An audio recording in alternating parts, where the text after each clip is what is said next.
إذا بدي أحرق هذا التاريخ اكيد فينا نحرق هيدا التاريخ 5 ديسمبر 12 ديسمبر 2005. وين كنتي نايلة وقتها صار اغتياله لجبران؟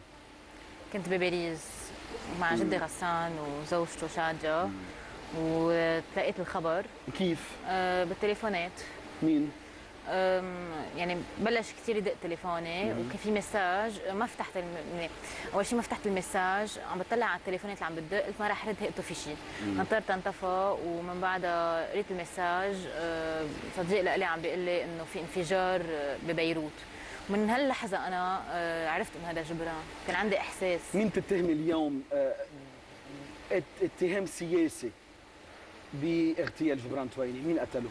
اتهام سياسي يعني، لا خلينا نقول في المحكمة الدولية وأنا ناطرة نتائجها وشو بدها تطلع قرار. بس أنا أكيد اتهام سياسي. كلنا بنعرف جبران تويني عن مين كان دايما عامل هجومه، شو كان بده للبنان. كان بده استقلال لبنان، حرية وسيادة لبنان. كان بنعرف مقالاته ضد السوري وضد النظام السوري، مش السوري، لانه نحن الشعب السوري نحن وياه جيران وبنحترم الشعب السوري. وعذرا للشعب السوري اللي نحن دائما عندنا هالهجوم، بس نحن بنهاجم النظام السوري، وانا اكيد بتهم النظام السوري. الجنرال ميشيل عون بيقول انه مش سوريا المتهم الرئيس باغتيال جبران تويني وسلسله الاغتيالات، ويقول لماذا لا تكون اسرائيل مثلا وراء هذه الاغتيالات؟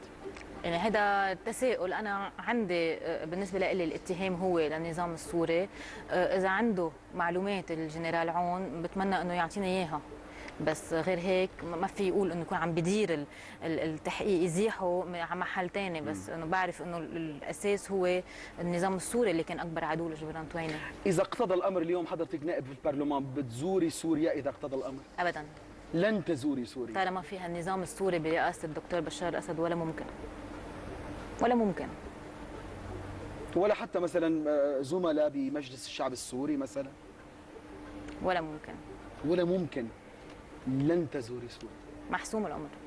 طب ربما المحكمه الدوليه في الغد قد تبرئ اذا برئت انت معتبرتيهم متهمين. اذا برئت وانا عرفت مين المتهم وشفته قدام عيوني تعتذري؟ ساعتها اكيد كل انسان بيعتذر اذا غلط. بس انا لهلا مقتنعه 100% 99.99% انه النظام السوري اللي قتل جبران تويني وغيره. مش احكي عن غيره، خلينا احكي عن بيي. و2 يونيو 2005 سمير قصير. سمير قصير.